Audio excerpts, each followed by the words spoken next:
Kecelakaan kereta api. Ada sebuah kecelakaan yang sangat tragis sekali. Sebuah bus malam terseret sangat jauh, puluhan meter, karena ditabrak oleh kereta cepat. Kenapa kecelakaan ini bisa terjadi? Kecelakaan ini terjadi di persimpangan kereta api. Di sana ada pos penjaga dan juga palang pintu. Tapi palang pintu ini sudah rusak dan akhirnya dicabut, sehingga tidak ada palang pintu lagi. Namun meskipun begitu, ada pos penjaga yang terus berjaga setiap harinya. Pos penjaga ini tidak tertidur dan selalu menyalakan lampu ketika kereta mau berjalan.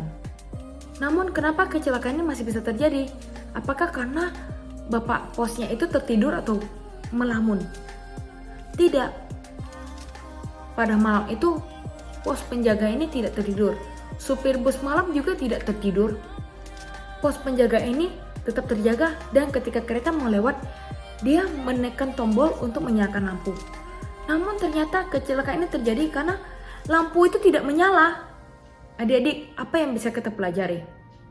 Kecelakaan ini terjadi karena lampu peringatan bahwa kereta akan lewat itu tidak menyala. Dan tidak ada yang memperbaiki meskipun mereka sudah tahu bahwa lampu ini sudah lama rusak dan tidak berfungsi lagi. Tapi karena tidak ada yang peduli, akhirnya lampu ini tidak diperbaiki. Dan akhirnya kecelakaan ini pun menyebabkan begitu banyak korban jiwa. Hampir seluruh penumpang bis malam itu meninggal dunia. Adik-adik, terkadang mungkin kita melihat di gereja kita, mungkin ada jam yang rusak, yang sudah tidak jalan. Atau mungkin di sekolah kita ada sampah yang berserakan, atau ada sampah yang kulit pisang yang tercecer di tengah jalan. Banyak orang yang tidak peduli dengan hal itu. Jadi sampahnya dibiarkan, jam dindingnya dibiarkan. Tapi kita tidak tahu loh, mungkin karena kita tidak membuat kulit pisang di tengah jalan itu, akhirnya ada orang yang terjatuh dan kakinya keseleo, sehingga harus dirawat di rumah selama seminggu. Kita tidak tahu apakah karena jam dinding di gereja tidak diperbaiki, akhirnya beberapa kegiatan gereja yang terlambat dilaksanakan karena salah melihat jam tersebut. Menjadi berkat itu bukan berarti harus dilihat orang, seperti kita pelayanan menyanyi di depan gereja, atau melakukan hal-hal di depan orang lain.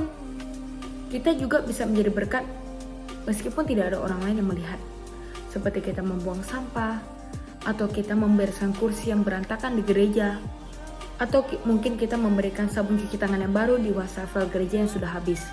Tidak ada yang melihat, tidak ada yang tahu, tapi Bapa kita di surga tahu apa yang kita lakukan. Dan meskipun kita melakukan perbuatan baik diam-diam tanpa orang lain melihat, tapi tahu tidak, mungkin dari perbuatan kita itu banyak orang terberkati, banyak orang tertolong melalui perbuatan baik kita. Jadi adik-adik, kalau misalnya dimanapun adik-adik berada, adik-adik tergerak mungkin untuk memperbaiki jam dinding, untuk mengisi lagi baterainya, atau menyapu ruang kelas, ruang gereja. Selama adik-adik tergerak untuk melakukannya, lakukan saja. Tidak ada orang lain yang melihat, tapi Bapa di surga melihat. Dan mungkin dari perbuatan kita yang tersembunyi itu, banyak orang terberkati. Demikianlah ilustrasi kecelakaan kereta api. Semoga kita belajar banyak hal dari cerita ini ya. Sampai jumpa di ilustrasi selanjutnya. Bye-bye.